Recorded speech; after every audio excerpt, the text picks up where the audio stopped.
Saudara-saudari, Injil kita pada hari ini diambil dari Injil Lukas bab 7 ayat 36 sampai 50. Pada suatu ketika seorang Farisi mengundang Yesus makan di rumahnya. Yesus datang ke rumah orang Farisi itu lalu duduk makan. Di kota itu ada seorang wanita yang terkenal sebagai orang berdosa. Ketika mendengar bahwa Yesus sedang makan di rumah orang Farisi itu, datanglah ia membawa buli-buli pualam berisi minyak wangi. Sambil menangis ia berdiri di belakang Yesus dekat kakinya, lalu membasahi kakinya dengan air matanya dan menyekanya dengan rambutnya. Kemudian ia mencium kaki Yesus dan meminyakinya dengan minyak wangi. Ketika orang Farisi yang mengundang Yesus melihat hal itu, ia berkata dalam hati, "Seandainya dia ini nabi, mestinya ia tahu siapakah dan orang apakah wanita yang menjamahnya ini. Mestinya ia tahu bahwa wanita ini adalah orang yang berdosa." Lalu Yesus berkata kepada orang Farisi itu, "Simon, ada yang hendak kukatakan kepadamu." Saud Simon, "Katakanlah Guru."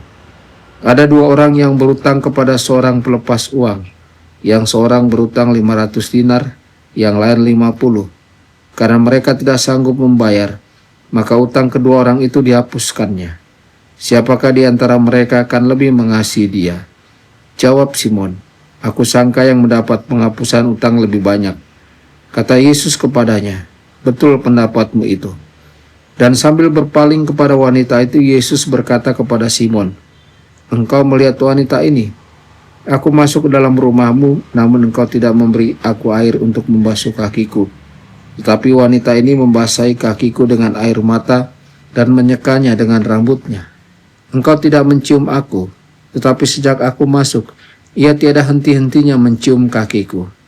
Engkau tidak meminyaki kepalaku dengan minyak, tetapi dia meminyaki kakiku dengan minyak wangi. Sebab itu aku berkata kepadamu, dosanya yang banyak itu telah diampuni, karena ia telah banyak berbuat kasih. Tetapi orang yang sedikit diampuni, sedikit pula ia berbuat kasih." Lalu Yesus berkata kepada wanita itu, "Dosamu telah diampuni." Orang-orang yang makan bersama Yesus berpikir dalam hati, "Siapakah dia ini maka ia dapat mengampuni dosa?" Tetapi Yesus berkata kepada wanita itu, "Imanmu telah menyelamatkan engkau, pergilah dengan selamat." Demikianlah sabda Tuhan. Terpujilah Kristus.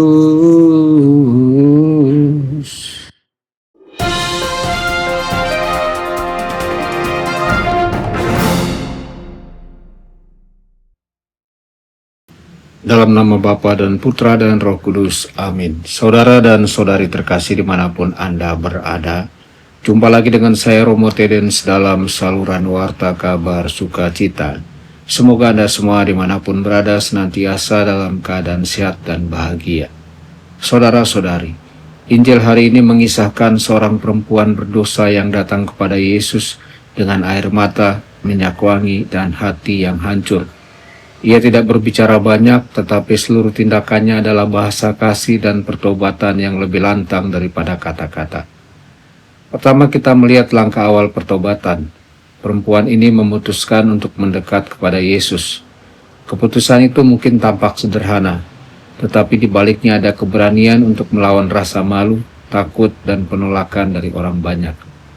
Pertobatan sejati selalu dimulai dari keberanian untuk melangkah menuju Tuhan, walaupun kita sadar bahwa kita penuh kelemahan.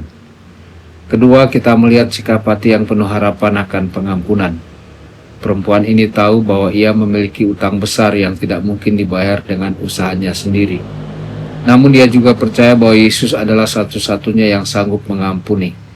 Kadang kita juga merasa ragu datang kepada Tuhan dengan semua dosa dan kegagalan kita. Tetapi Injil hari ini mengajak kita untuk datang dengan hati yang penuh harapan, karena Yesus selalu siap menerima dan memulihkan kita. Ketiga, kita belajar tentang pengabdian. Tradisi gereja melihat sosok ini sebagai Maria Magdalena, seorang yang setelah menerima belas kasih Tuhan, tidak lagi menoleh ke belakang. Ia mengabdikan hidup, harta, dan waktunya untuk Yesus, bahkan setia sampai ke kaki salib.